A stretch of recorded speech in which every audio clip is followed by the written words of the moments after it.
President-elect Joe Biden has unveiled a $1.9 trillion COVID relief package. It includes another $1,400 payment to tens of millions of Americans and proposes $160 billion for a national vaccination program. Mr. Biden wants to shift the political focus as the Senate prepares to take up the second impeachment of President Trump. Joining us now are CBS News political contributors Robby Mook and Terry Sullivan. Robby was Hillary Clinton's 2016 campaign manager, and Terry managed Marco Rubio's 2016 campaign. Good morning to both of you, gentlemen. I'm hoping you will equip me with something smart to say to neighbors, friends, family who are asking me right now what is going on with politics in our country. Yes. Robby, I will start with you because you've got some practical information for people. The Senate, Joe Biden wants to pass this massive relief package, but the Senate also has to consider a impeachment trial. How are they going to do both? Yeah, well, from what I'm hearing, they're going to try to get this impeachment done as quickly as they responsibly can, because I think there is tremendous urgency to get to work on the COVID relief package. As the president-elect said last night, time is of the essence here. So I don't think Democrats are interested in dallying around. This is not partisan, I think, in their minds, by the way. This is really about creating a consequence and accountability for the president inciting this riot. And can they do both? They can. You know, the Democrats set the rules around this. They're going to have that majority.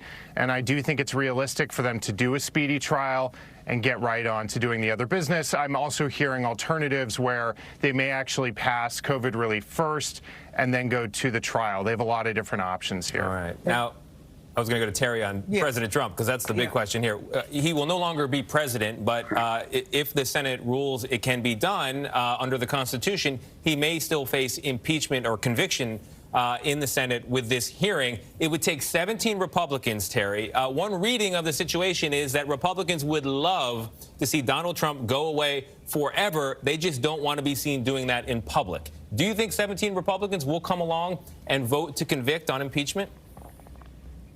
You know, it's tough to determine what the jurors are going to do before the case has even started.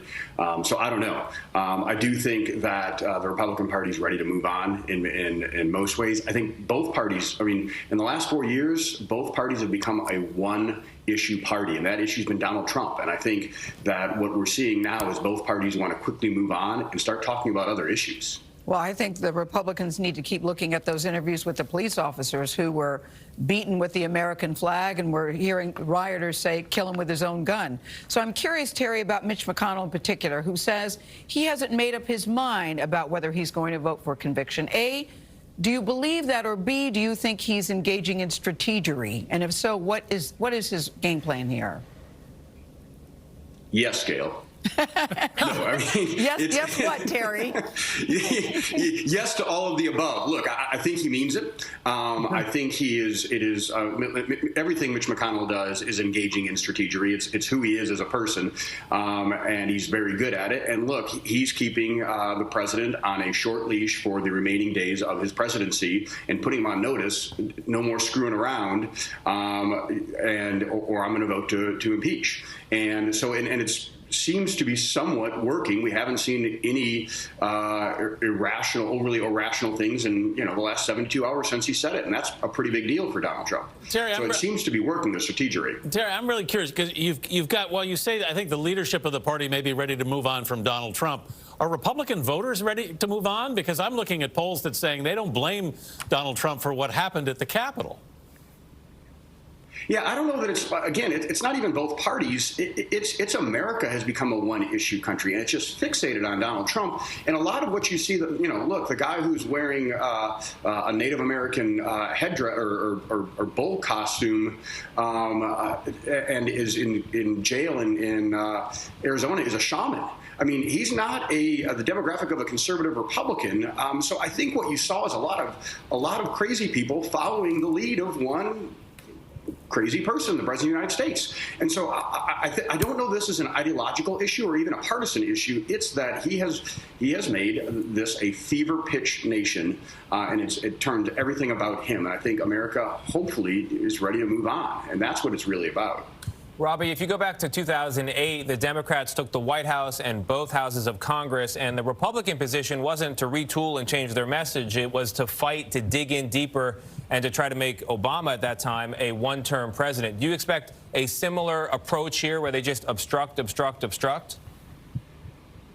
Well, I'm concerned that's going to be the case, but the big difference now is back in 2008, we had an economic crisis. Now we have an economic crisis and a pandemic that is making the economic crisis worse. And so I think for all lawmakers, they should take President-elect Biden at his word last night when he said everybody's got to work together. He is genuinely trying to reach across the aisle. I agree with Terry that Donald Trump has made everything about Donald Trump for the last few years. We've got to move on from that. Biden gave a completely different speech last night. You know, he was honest, he was candid, he said he wasn't going to get everything right. I mean, this was a total departure from the defensiveness, the lies, the quack medical theories we've been hearing the last few years. And the stakes here are really high. This economy is getting worse. And so I hope that we'll see some Republicans at least try to work together, both chambers, both parties, to get some work done, because we're falling behind. Yeah, the stakes couldn't be any higher. Robby, Mook, Terry Sullivan, thank you both very much, as always.